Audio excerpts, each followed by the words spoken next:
You're good. Hey everyone, welcome back to another session. We are so excited to have Dr. Gabriela with us today. She's a general dentist, and hopefully she can inspire us and give us some tips and tricks on how to succeed in dentistry. Thank you so much for coming, and you can begin whenever you're ready.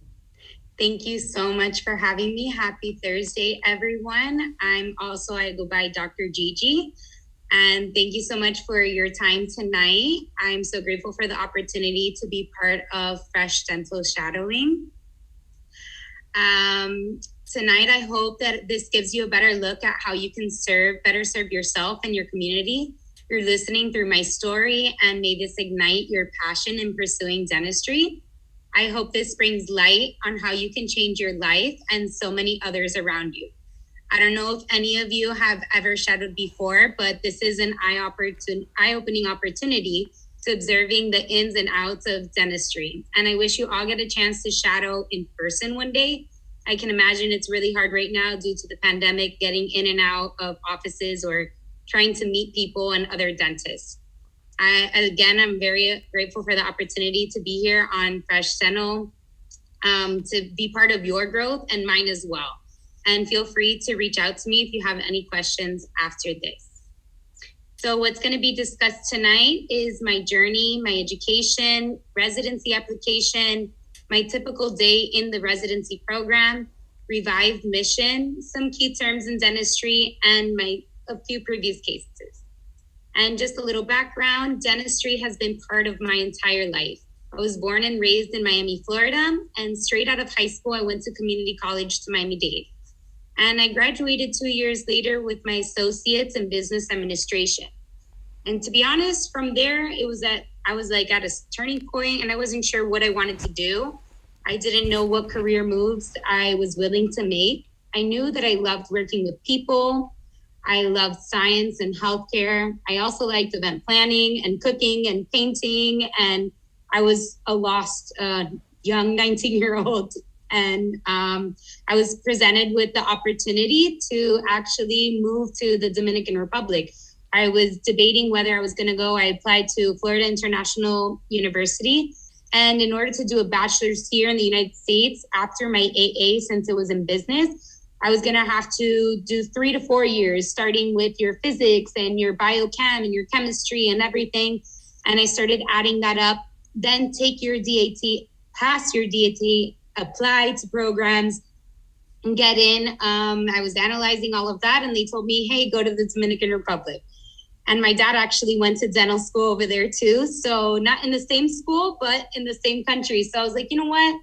Maybe I'll give this a try. And at that time, I was 20 years old, and I decided, hey, let me go study abroad, learn a little bit about the Dominican culture and a different lifestyle. And this is going to be a great growth period for me. Not only did I decide to become a dentist, I decided to move to a third world country and graduate as a foreign trained dentist. And this, I knew that I was going to have a lot of obstacles in the process of returning, and it was going to be much more difficult than if I would have stayed here in the US to pursue dentistry. And it was a monumental time. I was living on my own. I would walk to school the first few years of dental school in DR, and I took taxis everywhere. I had to speak Spanish all day long, which thankfully I did know some Spanish before moving over there. And all my patients were Spanish fluent speaking patients. So I had to communicate dental terms and regular terms to my patients. This was a complete lifestyle change, a challenge, and honestly, I loved it. I met so many people, few of whom I'm still in contact with and best friends with today. And I'm so blessed to have the experience and opportunity that I did when I moved over there. And just for some of you who don't know, what is a foreign trained dentist? A foreign trained dentist is someone who obtained their dental license or degree in another country. And you're required to take your NBDE, which now it's combined, the INBDE, your boards, to come back here to practice. Also, you need to take your TOEFL exam, which is an English test, in order to get into a program, and that's where my story continues. Just a reminder, your path is only and always made just for you. After the DR, I worked with my dad and I was struggling to pass my boards. I lost confidence in myself. I was under a lot of pressure to get into a program and pass my exams. And I wanted to move forward with my career and my life. It had taken me a while to get here. And I failed my first board on the first try and I passed on the second time. My second board, I failed 4 times and I decided, let me get tutors. I read every single book. The only thing that I hadn't done at this point was change my environment. June 28th, 2017, I moved to Atlanta with my brother.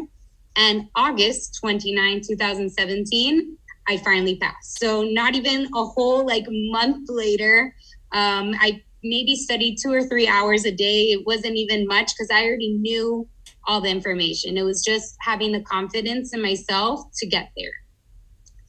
So I finally passed on the 5th time and I decided this is my time to get all my loose ends tied and apply. I had applied several times before, but only with part 1. And I had some interviews, but I kept getting rejected. And honestly, now I can see that I wasn't ready yet. So preparing to change career paths because I hadn't gotten in, I was failing. Finally, the doors opened for me and everything started to align. I applied to jobs and Dr. Mariana Kovic and Dr. Dina Giesler took me under their wings and they interviewed me and taught me the ropes. They built up my confidence.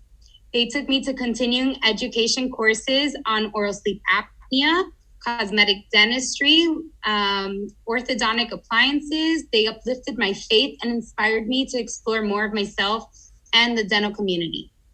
I was able to move past my fears and the negative self-talk through yoga, meditation, and mental health care. In November 2019, I received the best phone call from the director of the AEGO program, Dr. Souza, in the University of Florida. And I was accepted into the 2-year program in Hialeah, which was amazing because it's also in Miami. What a ride. I could finally see the light at the end of the tunnel. In 2020, this was my year. So shortly after the program, starting the program, I met the dental yogis on Instagram, on an Instagram live. And the Revive tribe started to bloom.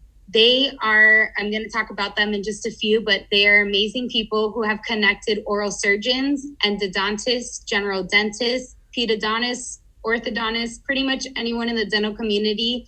They are mindful practitioners who promote wellness into dentistry, creating paths through yoga, mind, and body movement and meditation.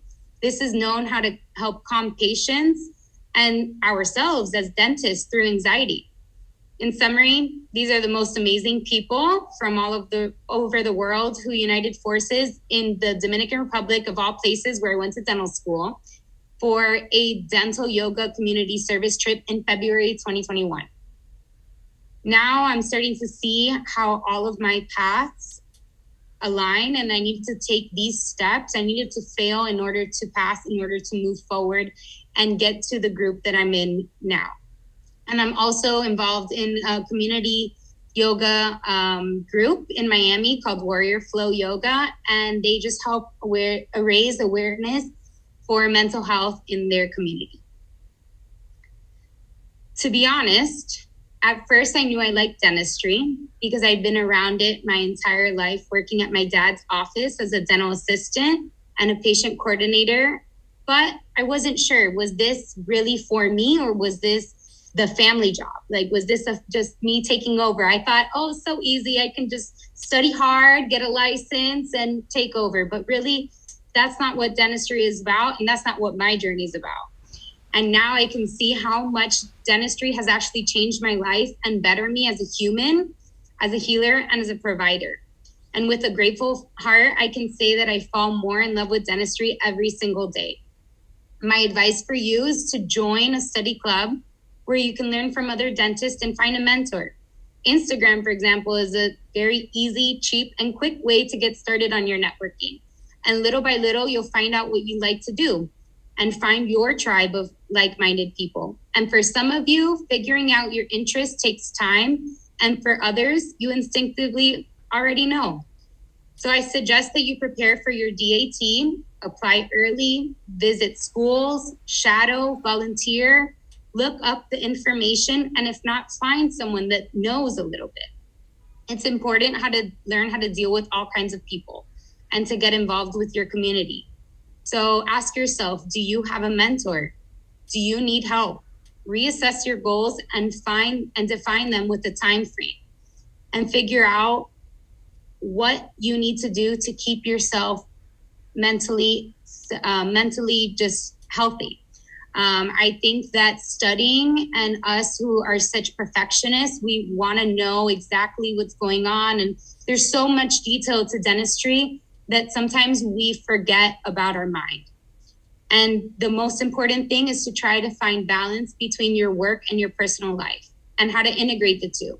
Study to be knowledgeable, study to teach, study to learn, and lastly, organize and plan to stay ahead of the game. I'm a person that likes to arrive early and settle in and settle my mind and body before I start the day. So a regular day in the residency program, I review my patients the night before and the morning of to see what has changed, because dentistry has a very fluid schedule. So one morning you'll have 8 patients and you have all this plan, and then 1 second later they cancel or reschedule, and something can just change. So you have to go with the flow.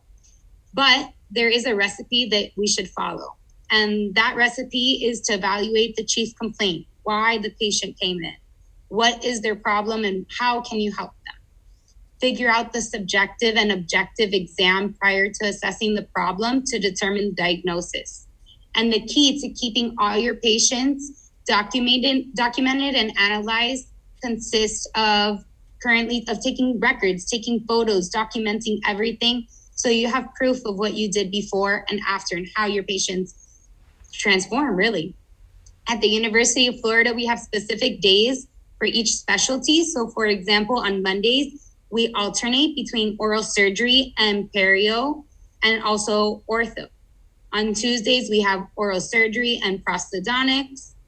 On Wednesdays, we have a little bit of everything. And now we actually have a pedodontist that comes in from Miami Children's Hospital that rotates every other week and helps us out with special needs kids, ranging from autism, Down syndrome, ADHD, a little bit of everything. And we just started this, so it's a learning curve for everyone. On Thursdays, we have root canals, we have endodontists. And on Fridays, we usually have patients in the morning, and in the afternoon, it can vary from case presentations, evidence-based dentistry, journal club. The first year of the AEGO residency in Hialeah consists mainly of lectures versus patient care, which is mainly done the second year. It's a little bit of both, but mainly you're doing your lectures your first year and clinical on the second year. And at the end of the day, the most important thing is I check my notes. Is everything, all my charges sent out? Did I put everything correctly in the computer? Did I write it down? Did I take impressions? Do I pour them up? And did I schedule my patients correctly? I like to have my patients in order of how I'm going to see them, and make sure that they have awareness of what we're doing that day.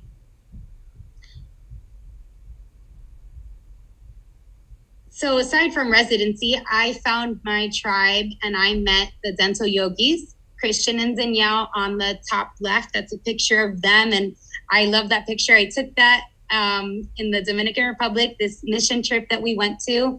And this was in February 2021. We went to the Dominican Treehouse Village.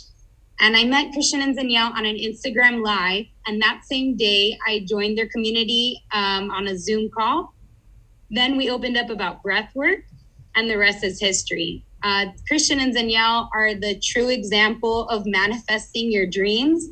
They have worked so hard to make it come true, and they built this tribe, and they're continuing to build and teach and show everyone a little bit of how to bring more love and kindness to the world. Thank you, Christian and Danielle, if you're watching out there.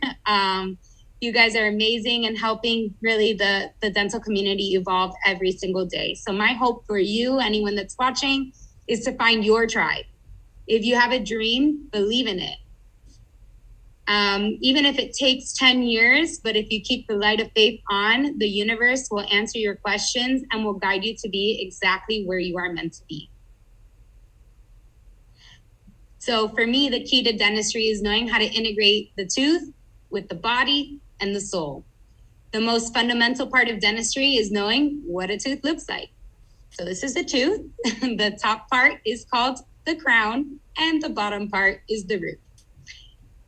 So the first word up there is called the cusp. This is the cusp, which is the hard eminence of a tooth that emerges from the surface of which the tooth bites.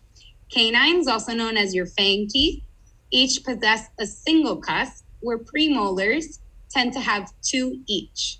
And molars normally possess either 4 or 5 cusps. Enamel is the second word, is the thin outer covering of the tooth. And this is a tough shell. It is the hardest tissue in the human body, and it covers the crown, which is the visible part of the tooth outside of your gums. The cementum is the specialized calcified substance covering the root of the tooth. It is part of the periodontium that attaches the teeth to the alveolar bone by anchoring the periodontal ligament. And the apical foramen is the opening at the apex of the root of the tooth, through which the nerve and blood vessels that supply the dental pulp pass. Thus, this represents the junction of the pulp and the periodontal tissue. And a little bit of what is general dentistry. What I do is I see patients for complete exams, their periodic exams, for their cleanings, their deep cleanings, their composites, or their fixed restorations or removable restorations, complete dentures, root canals, extractions, taking out teeth, bone grafts, and placing implants. This patient came in for a complete exam, and she had a defective bridge in which we extracted one of the teeth, removed part of the bridge, and I placed my first dental implants on her. She's a very special patient to me. And we also changed out her front fillings or composite restorations, in which we did a class 3 composite restoration. And it's based on layering and curing techniques. And this allows the clinician to provide a conservative treatment and virtually imperceptible blend with adjacent tooth structures. The importance of restoring enamel and dentin as 2 different substrates is also stressed. You want to blend it correctly and layer everything very nicely. The selection of the microhybrid composite resin is a system that's able to reproduce the optical mechanical properties and the natural dentition to help achieve these goals.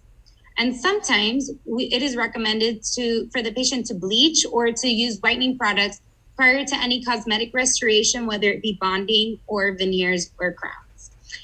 So here you can see that we did some composites on the front 2 teeth, and the pictures on the left and the pictures on the right are the implants that we placed, and we placed BioHorizon 3.8 by 9 millimeter implants. We use a Mineros allograft mineralized bone of cortical and cancellous bone that is an osteoconductive scaffold providing for volume and enhancement and development of a successful dental implant.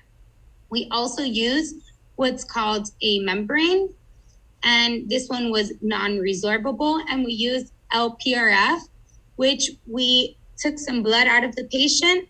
We used this machine called the centrifuge, and we made sticky bone to help with the implant. And you can see in that little picture with in the metal, that's the bone with some blood, and we mixed it, and it makes a really hard sticky bone, which is very good for the healing process. And we used some PTFE sutures. I believe that the clinical part is my favorite part of dentistry. Learning how to do procedures, extractions. I think extractions probably are one of my favorites, possibly because in the Dominican Republic, we did many of those on our mission trips. And that's probably what I most feel comfortable with.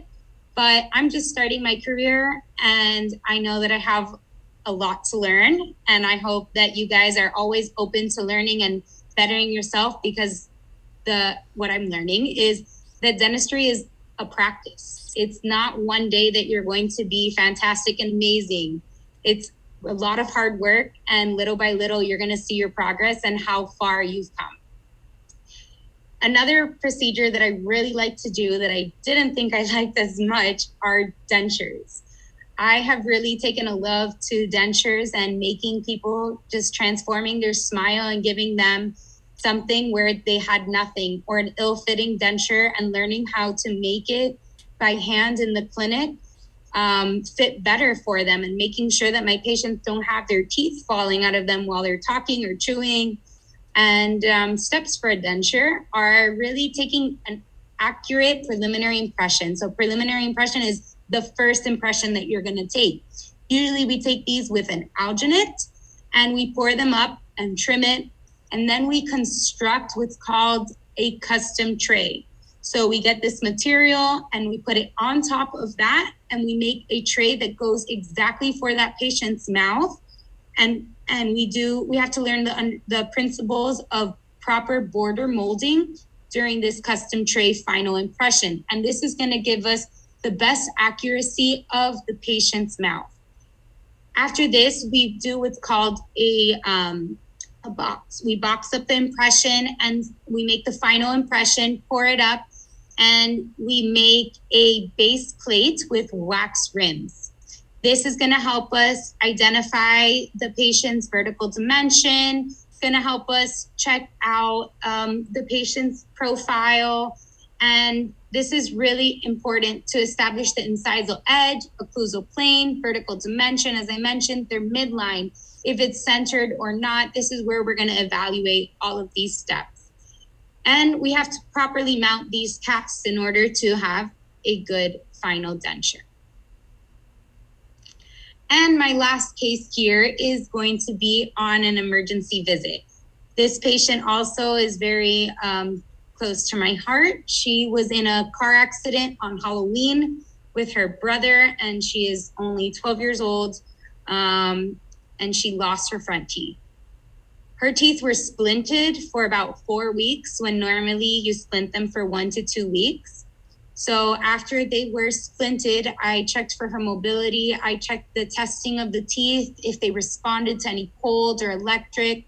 We did several exams and consultations with orthodontists, oral surgeons, endodontists, and another general dentist. And it was determined that we were going to extract the other 2 teeth that were the most mobile and continue to monitor the rest of her teeth every few months to make sure that they were still responding to vital or alive. So after we removed these teeth, then I created what's called a flipper, or an interim in dental terms. And most of these people most of the dentists send their interims to a lab. But I decided, I'm in residency, I'm going to learn how to do this by hand, because it's better to learn how to do the foundations and the fundamentals yourself. And that way, when you are working in private practice or in a corporate office, you know how it's supposed to come back, because you know how to make it and how to fabricate it. So I have been working really hard in the lab for my own clinical experience, and I made her this interim. Meanwhile, the patient is of age, until she's of age for dental implants or further final restorations. So All Your Dreams Can Come True If You Have the Courage to Pursue Them, by Walt Disney. From the girl who practiced on her brother while she was 5 years old, the girl that passed her boards on the 5th try, from the yoga and crystal healer, my advice to you future dentists is we all have our own journey. It's definitely been an unconventional one for me, but I leave you with one last question. And what kind of dentist do you want to be? I want to be a primary care wholeness dentist. My dream is to bring peace and trust to the dental chair. I want to be a different kind of dentist. I want to restore your smile, fix your teeth, and make you feel whole, or help you feel whole. I like to look at your bigger picture and remember that you can be anything that you believe you can be. So you can heal, restore, and help a mind and body together. So thank you so much. If you have any questions, Here you can follow me on Instagram, and here is my email address if you have any questions. This is not my YouTube channel. This is the Dental Yogis. You can look them up. I advise you, if you have any interest in doing yoga with dentistry, or just making an impact in the world, check out Revive Mission. Thank you. All right, thank you. So I'll be taking over from here, and we actually do have a bunch of questions for you. So to start off, were you familiar with Spanish beforehand, or how was that transition, especially with the concerning science? Yes, so my family is Latin. I grew up speaking Spanish, but speaking Spanish more like Spanglish. So I would speak English and Spanish. I did take a lot of Spanish, so I did know Spanish, but I feel like every country kind of has their own dialect too. So it is a little bit of a learning curve to listen to their dialect and understand, and then apply it in class. I see. Okay. Yeah. And then what was one thing, or whatever, what were some things that kept you motivated when you retook your boards? Because I know that does happen a lot and it's not really talked about. So yeah, I always get nervous talking about it too, because it's hard and you go through a lot, but no one wants to talk about it, and people fail. People fail, and you have to push yourself through it. So I don't have a specific thing that kept me going, more like I didn't get it done, let me continue. And every time I would want to maybe change paths, something happened that made me stay. So I don't know. I feel like I would just keep trying and going. And the same thing, like finding something that I like, and it would end up pushing me back to dentistry. So like going to yoga, and then it would end up, I found dental yogis, like something like that. So it's kind of cool. Like it'll always bring you back. Even if you're not searching for that motivation, something will spark that light. That's really inspirational. Thank you for that. Yeah. Okay. And then another question is, for oral sleep apnea, do you have to do any sort of continuing education? Or? Yes, you have to actually go through a diplomat, and dentists are not allowed to diagnose oral sleep apnea, but we're allowed to help treat it. Okay. So we have to actually send the patient to their primary care physician to then get a sleep study and see either a pulmonologist or cardiologist, and they either do a home sleep study or send you to a sleep center. And then there's different ways to go about that. But as far as dentistry, you do have to go through some continuing education to do better care. You can treat it, but it's a lot more complex than people know. I think it is. I see. Yeah. Yeah, I know that it's kind of not too well known when it comes to like the general public. So yeah. And I mean, there's so many people with sleep apnea, and we just don't know it. And for dentists, like, we literally are in your mouth. We see all of this, and that's how you breathe, through your nose and your mouth. So, and we see the wear patterns, we see the anatomy. All of this is really medical and dental. Where I don't know why there's such a line between the two when it's all one, but that's another subject.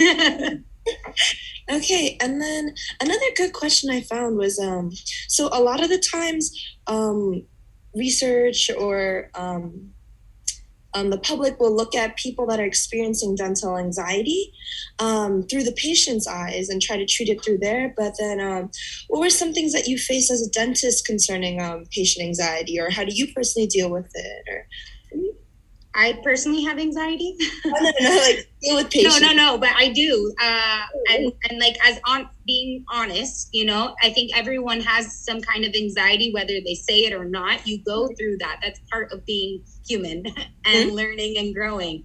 So I have crystals. I started using crystals a few years ago in like 2017, and I find them to really keep me calm.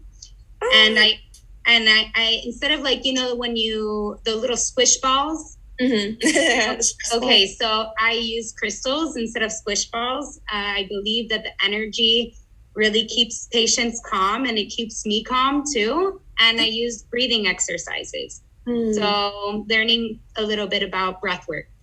Oh, I see. Okay. Yeah. So that's what works for me, is just understanding that the patient also is a person and talking to them. Yes, I'm their doctor, but I'm also somebody that's helping them. Like I want to help them as a person, as a friend, as their doctor, because I thankfully I've gone through the teachings, but I want to be the best person for them. And if not, refer them to somebody that can help them. So I think like really getting to their level and understanding why they're here, what their fears are, and changing the fear of their past to how can I help you for your future? And some patients will come in with their mouths not in the best conditions, and they expect you to have things done in the next day. And I think that the best way to convince them is, or not convince them, but teach them really and educate them, is telling them, you didn't get here in one day. So we're going to take a little while to get to where we want to be. All right.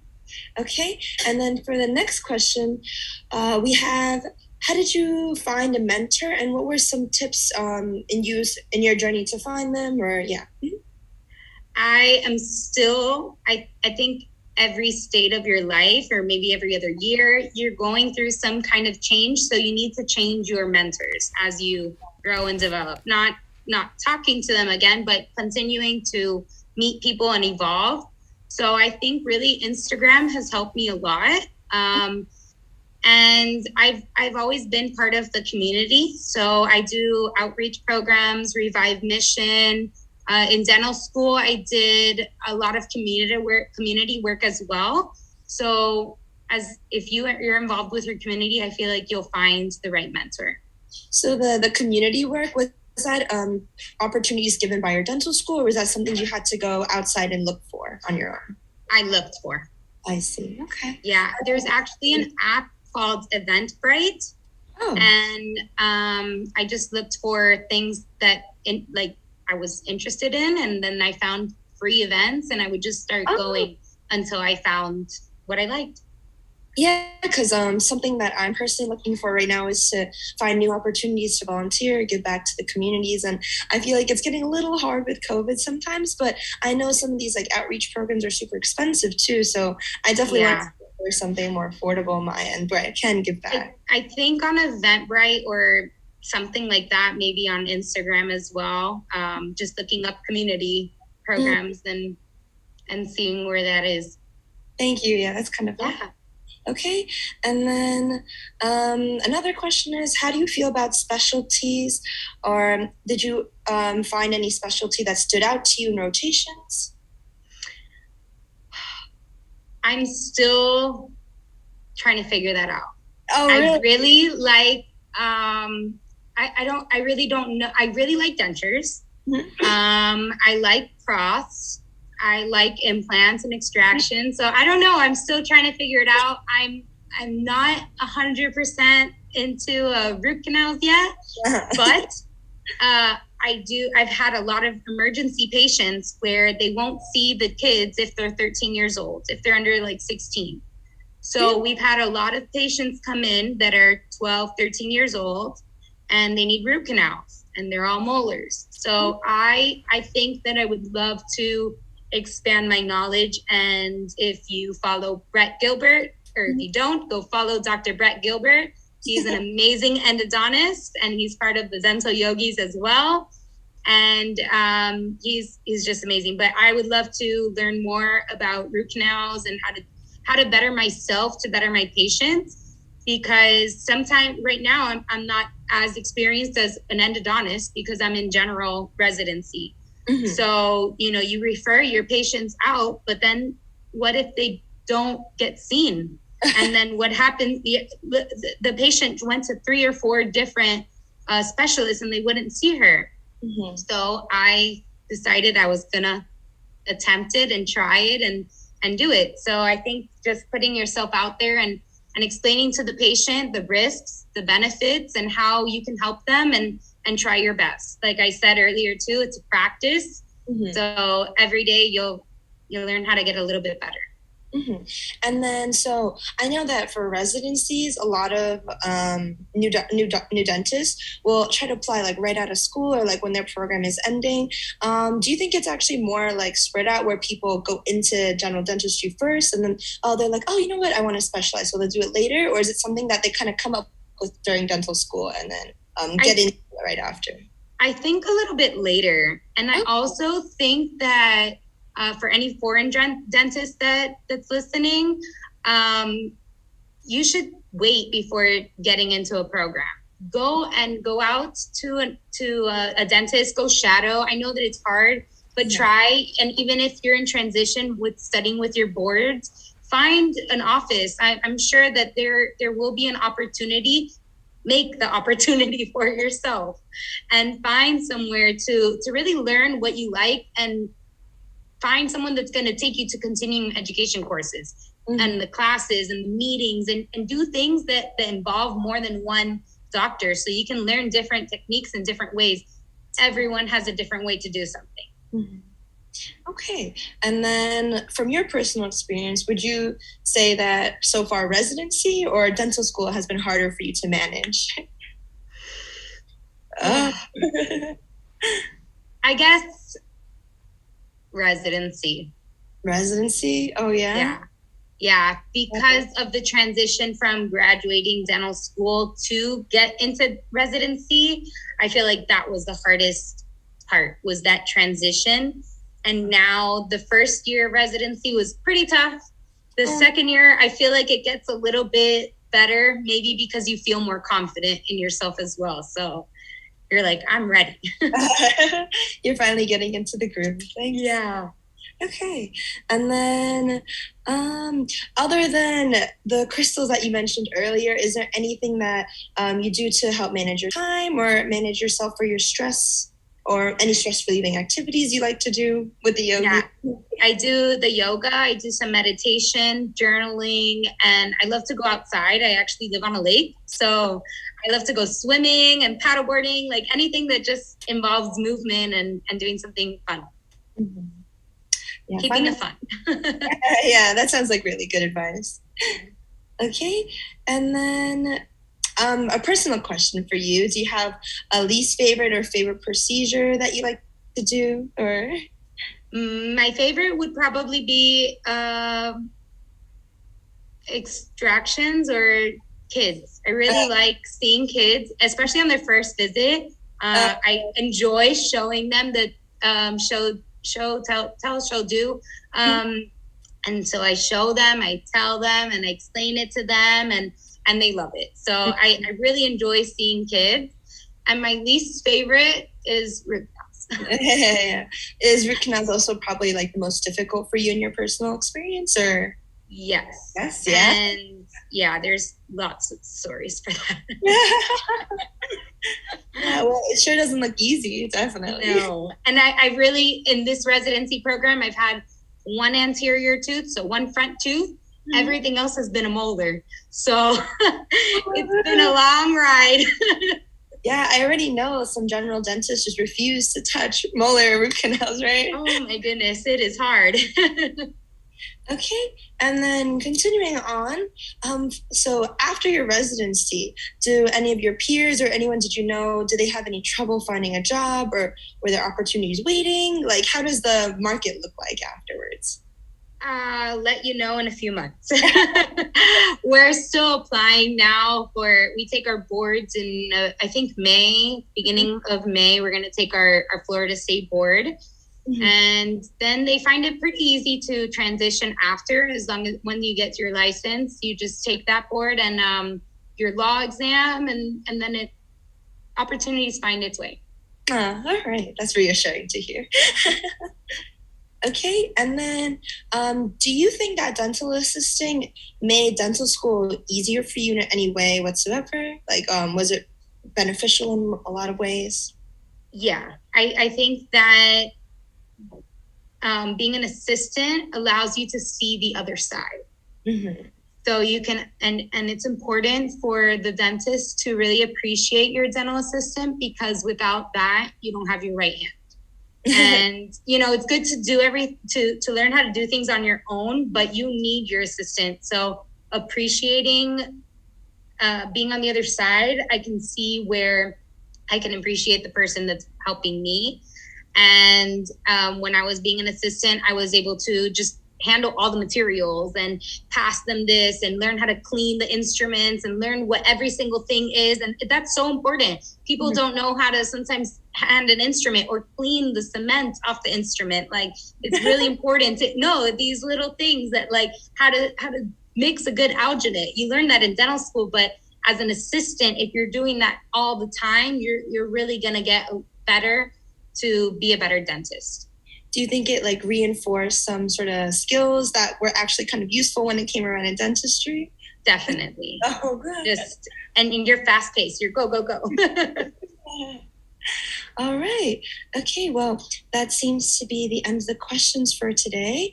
Thank you so much for your time. Thank you. You coming out and doing this for us and answering all of our questions. It's so helpful to some of us out here watching and listening to you. So thank you again. Thank you so much. Have a great night. All right, you too. And thank you, everyone else. I hope everyone has a good night.